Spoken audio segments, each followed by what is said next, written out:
Hey everyone, this is David. It's just a quick hit. Hello, welcome. We have just a bunch of little things to talk about today.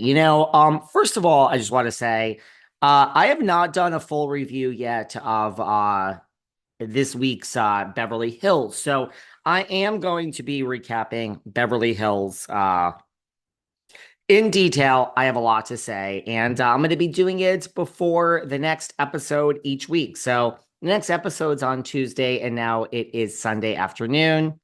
Do the math. We're probably going to have a recap of Beverly Hills tomorrow. My voice is cracking, but I have a lot to say about that in slow detail. And you know what? Let's do it with a guest, guys. Let's do it with a guest. We love Just David, but we got to do this with a guest. So, Beverly Hills recap is coming soon before the next episode. Just a couple of things. Well, you know what? Let's just save Beverly Hills, right? If we'll talk a little bit about it at the end here, if we have time. This fan fest, this Bravo fan fest. Maybe this is a good idea. By the way, I also want to dive into this article. There's an article about NBC basically has had a fire sale on so many different like networks. I got to find the article, but the reasons why they are not selling off Bravo. Found it such an interesting article. Why they're not getting rid of Bravo, and it's a whole. So I got to cover that another time too. I'm looking for this article. It's such a interesting article. Yeah, here. NBC is the title of it, why NBC is holding on to Bravo as it spins off the rest of its cable nets. This article I gotta dive into. The average viewership of Bravo is 571,000, and they're saying that's just like so low and pathetic. And why are we keeping it?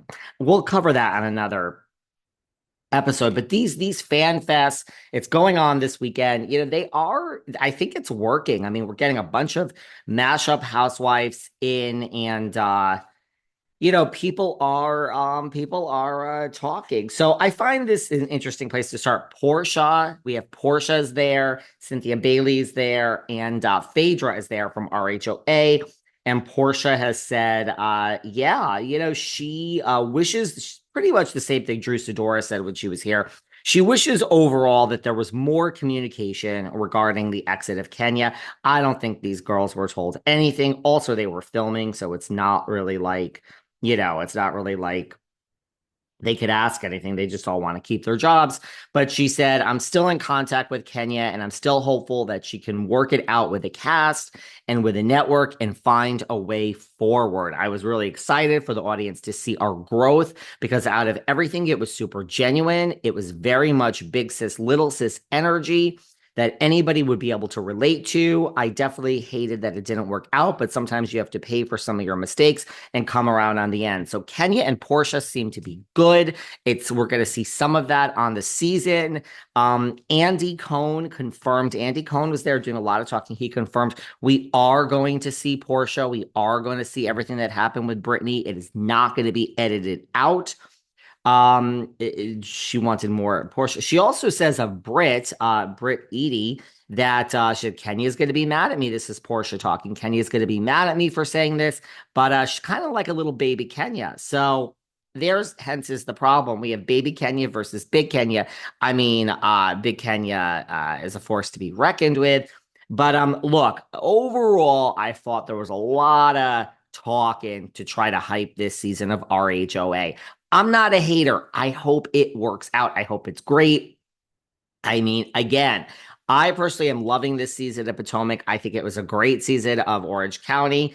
I think it is a really good season, not just because Behind the Velvet Rope was just mentioned this past week for a second time and that we were on Meredith's phone with our interview with Sean Trujillo. I don't know what you're waiting for. Listen to the chat we had with Sean Trujillo. I mean, that's the whole basis for this drama with Meredith and Angie. Thank you for putting us on Meredith's phone, Shed Media.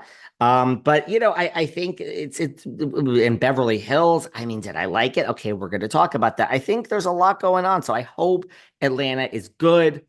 I don't see that vision, but I mean, it can't be worse than last season. So I am cautiously optimistic. There's a lot of talk at this fan fest about how great Atlanta is going to be.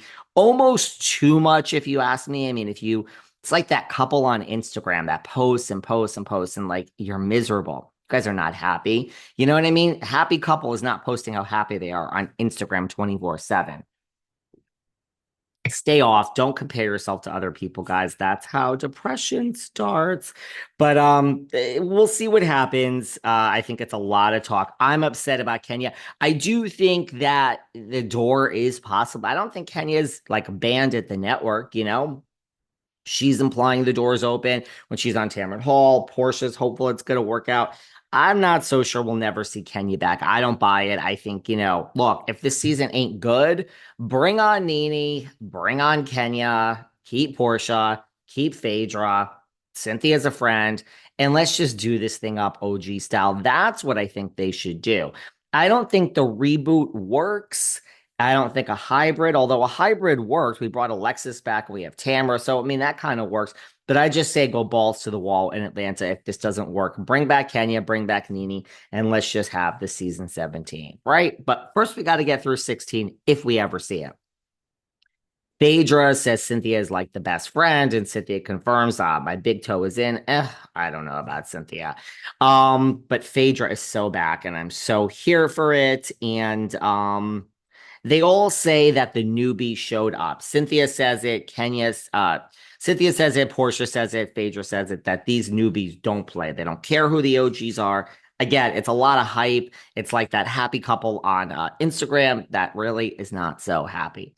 All right, Lisa and Larsa. The rumors are that this season in Miami looks like it's going to be good. I mean, it's a good franchise. The numbers still got to get up. Lisa and Larsa has basically confirmed that they've fallen out. Lisa versus Larsa to me is going to make a great show. I'm more interested in them than a lot of others. I find Julia to be like a snooze fest. The new girl, Andy Cohen, confirmed that Stephanie Shojaee is 100% in. Go check her out on Instagram. To me, she seems batshit in like the best way possible. She seems batshit in like the RHOSLC way. Look, you all loved Dr. Nicole. She's so attractive. She's so rich, and I love rich housewives. Other than the fact that she was so rich, to me, she was too normal. She was too mainstream. That's just to me on the TV. I wasn't as much of a fan as all of you were. Stephanie to me seems way off, way not in the middle. She seems a little batshit, and I'm really excited for her. I mean, if we're going to swap out Nicole for her, it's so funny seeing her stand next to Marysol and Alexia because they're there being asked